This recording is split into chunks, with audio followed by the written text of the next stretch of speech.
Okay, so last week we saw Congress have a meltdown. Well, first we saw them in the shutdown, and then we saw the beginnings of the meltdown. When Congresswoman Grijalva was sworn in, she added her name as number 218 on the discharge petition for the Epstein Files. And as the Epstein saga expanded, the Republican regime went into panic mode. Why? Because as with all authoritarians, their power, their posture, their presence relies on the absence of accountability. And there's nothing more accountable in our political conversation right now than Jeffrey Epstein's files. Like most Americans, though, I want to live in a society where those who betray their oath to protect us are held accountable. And when they repeatedly fail, we believe they should lose their power and join others who have abandoned our shared values. That's at the core of what the Epstein Files represent. And yet, we find ourselves in the middle of a pitched battle to decide what those shared values are. I'm clear. I want to see the wealthy prosecuted and the depraved denounced by those of good conscience. And yet, when wealth and depravity are combined with political immunity, the consequences are unconscionable, but they're also playing out in front of us right now. You see, left unpunished, we know that those who would do wrong will continue to abuse their power. And worse, in the hands of this administration, in the hands of this regime, they will expand the scope of their corruption. Worse, we will begin to lose our moral core, and we will start to justify evil to satisfy political convenience.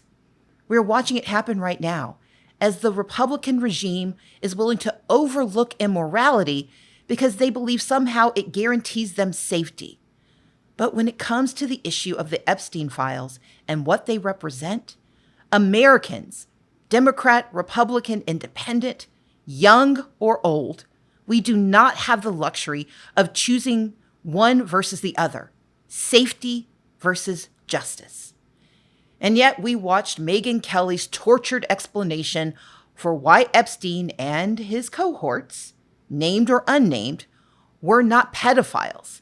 That description, that discussion, that analysis stretches credulity, but it also reveals the tensions and rifts emerging in this authoritarian regime. Kelly, who's already struggling in the Republican rapids of white nationalism versus anti-Semitism, is trying to parse language instead of demanding truth. And while her feckless analysis was gross, she isn't alone in her attempts to avoid confronting what lies at the core of what we are witnessing. Autocracies center a central figure as their godhead, their reason for existing, their lodestar, or the king of their MAGA movement. Trump is the one they've chosen for this moment, despite all of the blaring signs and the multiple convictions regarding sexual misconduct. Still, his relationship with Jeffrey Epstein has been a klaxon that Republicans have blithely ignored, hoping it would go away.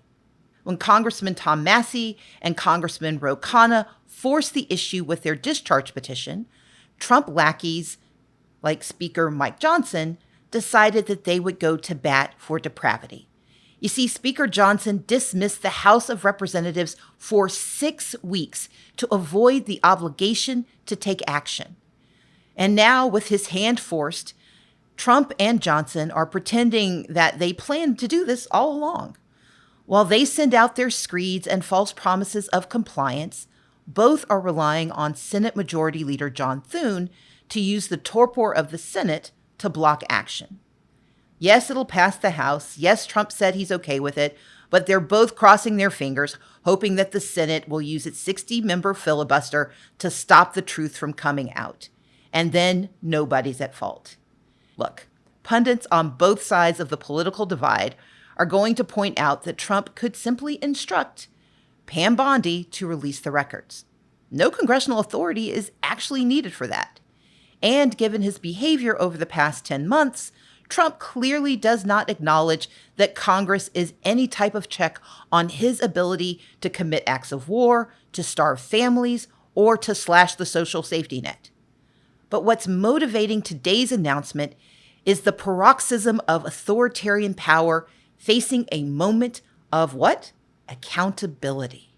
That's what they're afraid of. That's what they're running from. Because accountability is the kryptonite for authoritarians. They cannot be held to explain their actions, lest the people notice the rampant corruption that has built up their dominion.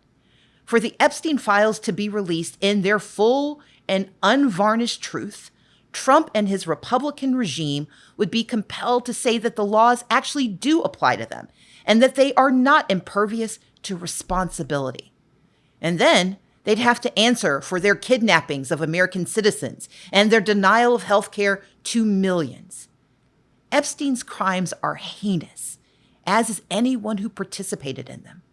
And Epstein's admissions beyond the grave are a wedge, leveraging open an opportunity for Americans to see that Republican loyalty is not to draining the swamp, but hiding the truth.